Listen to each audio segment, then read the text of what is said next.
fixar aqui pela necessidade, foi criado o parágrafo 7º do artigo 150 da Constituição Federal, autorizando a cobrança de um tributo cujo fato gerador vai ocorrer posteriormente. Vamos lá?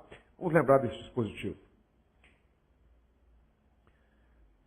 Artigo 150, parágrafo 7º do texto da Constituição Federal.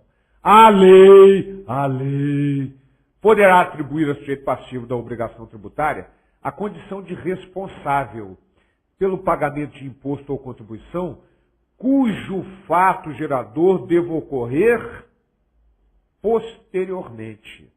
Então, constitucionalizou a cobrança de um imposto cujo fato gerador deve ocorrer posteriormente, antes mesmo da ocorrência do fato gerador. Mas observe que está se cobrando, portanto, este ICMS-2, fruto deste fato gerador aqui, antecipadamente, antes da ocorrência do fato gerador. O industrial já tem que recolher como substituto. Mas vamos imaginar que, porventura, não ocorra o fato gerador presumido. Não ocorreu. Por circunstâncias diversas, estragou a mercadoria, foi roubada, seja lá o que for. E, portanto, não ocorreu o fato gerador do ICMS. Mas ele já fora recolhido antecipadamente. Então, minha gente, o que é que determina a sequência do parágrafo 7º do artigo 150 da Constituição Federal? Assegurada a imediata e preferencial restituição da quantia paga, caso não se realize o fato gerador presumido. Portanto, caso não se realize o fato gerador presumido, será assegurada a imediata e preferencial restituição daquele imposto pago antecipadamente. Mas eu vou voltar aqui para a nossa figura para conversarmos, lembrarmos de um detalhe. Como que este estabelecimento industrial, ele sabe por qual preço o mercado vai vender para que ele possa pagar este ICMS-2 antecipadamente? O que acontece nesse caso é o seguinte. Quando o produto entra no regime de substituição tributária, e isso vamos estudar em seguida, é agregado a este produto a chamada MVA, que é a margem de valor agregado. MVA. Margem de valor agregado.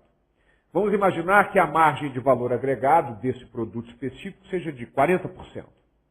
Então, o industrial acrescenta ao preço que vendeu para o mercado 40%, e este é supostamente, presumidamente, a base de cálculo, o valor sobre o qual que o mercado irá vender, sobre o qual vai incidir o ICMS-2, e assim o recolhe antecipadamente, baseado nesta base de cálculo resultante da aplicação da margem de valor agregado fixada em lei.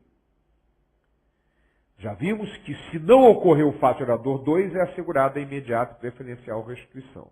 Mas vamos imaginar que, ao acrescentar a margem de valor agregado, a base de cálculo passou a ser aqui de 1.400. Vamos imaginar que a margem de valor agregado era de 40%, e que o industrial vendeu por 1.000. Então, ele vai calcular o ICMS devido pelo varejista em cima de 1.400. Mas, e se o mercado vender por mais? Vender por 1.600? Será que o Estado pode exigir essa diferença dele? E mais, se o mercado vender por menos, vender por 1.200? Será que cabe restituição desse ICMS porque foi calculado sobre o valor de 1.400? Esta é uma questão muito importante que foi definida pelo nosso STJ desta forma que vamos olhar agora.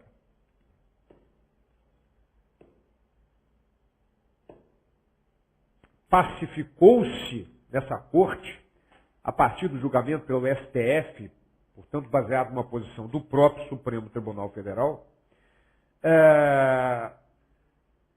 a adoção da orientação tratada por esse tribunal, pelo Supremo Tribunal Federal, no sentido de ser devida a restituição do ICMS apenas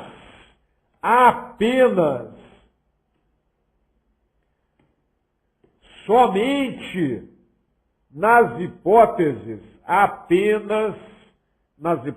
da não ocorrência do fato gerador presumido.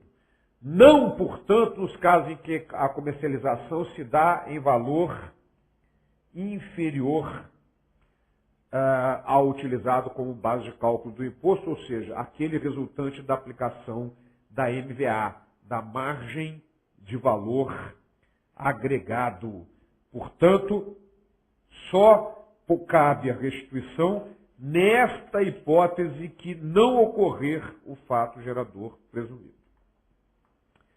Então, minha gente, nessa primeira hipótese de substituição tributária, para as operações, portanto, subsequentes, há que se atentar para esse detalhe do artigo 150, parágrafo 7º da Constituição e da jurisprudência do STJ. Nesse caso, até podemos considerar a jurisprudência, porque é favorável ao Estado, né?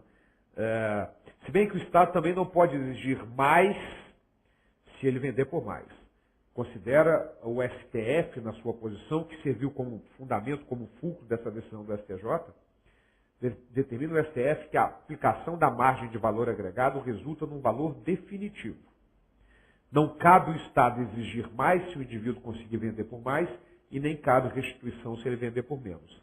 Caberá restituição tão somente na hipótese da não ocorrência do fato gerador presumido. Legal? Muito bem. Esta é apenas a primeira hipótese de substituição, ou seja, para operações subsequentes. Legal? Vamos conhecer as outras.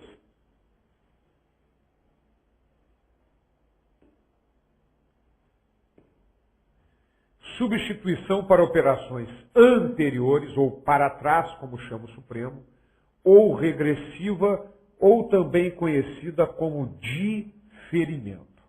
Diferir é postergar, adiar. Ora, minha gente, o objetivo da substituição tributária, já falei com vocês, é facilitar a arrecadação e a fiscalização. É esse o objetivo. No caso da indústria, é muito mais fácil fiscalizar uma indústria do que centenas de milhares de pontos de venda, ou poucas indústrias. Mas imagine nesse caso. O gado sai da propriedade rural, ocorrendo o fato gerador do ICMS, fato gerador 1, que vai gerar o ICMS 1. Vai para o matadouro, que o adquire, nessa hipótese em que o matadouro o adquire, portanto, vai surgir o ICMS 2 em função da ocorrência do fato gerador 2, que é a saída do gado abatido para o mercado. Muito bem. Qual é mais fácil agora? Fiscalizar dezenas de propriedades rurais, talvez centenas de propriedades rurais, ou um matadouro? É lógico que é um matadouro. Portanto, esse ICMS1 será recolhido pelo matadouro posteriormente à ocorrência do fato gerador dele, que foi a saída do estabelecimento agropecuário. Quem é o contribuinte do ICMS1? É o boi? Lógico que não. O contribuinte é o proprietário rural. Mas o responsável pelo recolhimento é o matadouro. Então ele está substituindo uma operação anterior a ele, ou para trás, ou regressivo, ou diferimento. Por que diferimento?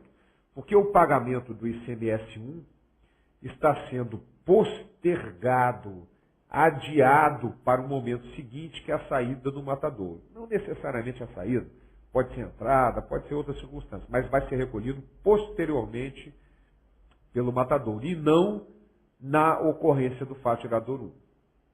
Esta é a substituição para operações anteriores, ou para trás, né, ou diferimento. Mas há uma outra possibilidade, que é uma substituição para operações e prestações concomitantes. Ocorrem ao mesmo tempo. Ah, boa, mas tem essa possibilidade? Tem. Tem, vocês vão conhecer agora.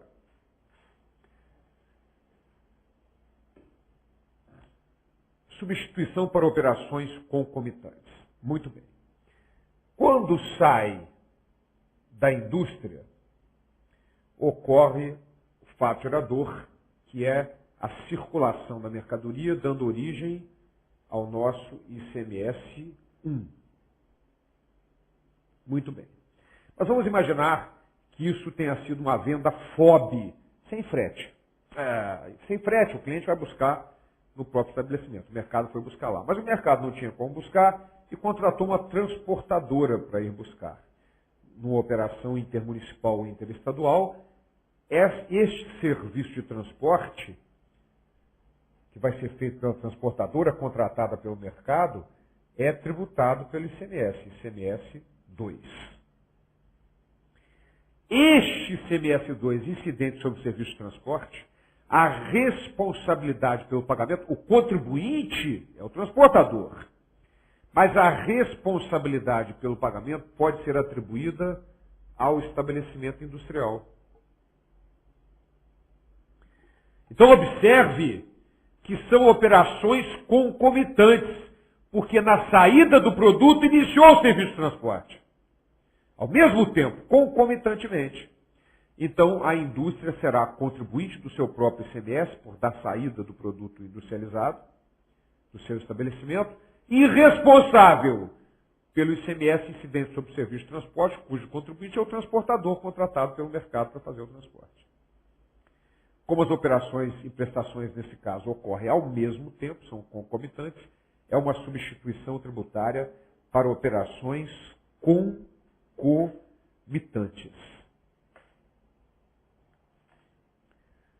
Muito bem. Então, já sabemos, pode haver substituição tributária para operações subsequentes, para operações antecedentes e concomitantes. Agora eu vou falar uma coisa que vocês já estão enjoados de ouvir eu falar. Bob, eu não aguento mais você falar isso, mas eu vou falar de novo porque a lei reforça sempre isso. Quem é que pode atribuir responsabilidade, seja ela qual for, o que pode atribuir responsabilidade, seja ela qual for, inclusive a substituição tributária? A lei. A lei. Mas, bobo, de novo, mas está na lei complementar 87, reforçando isso. Quer ver? Olha só. Substituição tributária, no artigo 6º, parágrafo 2º. A atribuição da responsabilidade dar-se-á em relação a mercadorias, bens ou serviços relacionados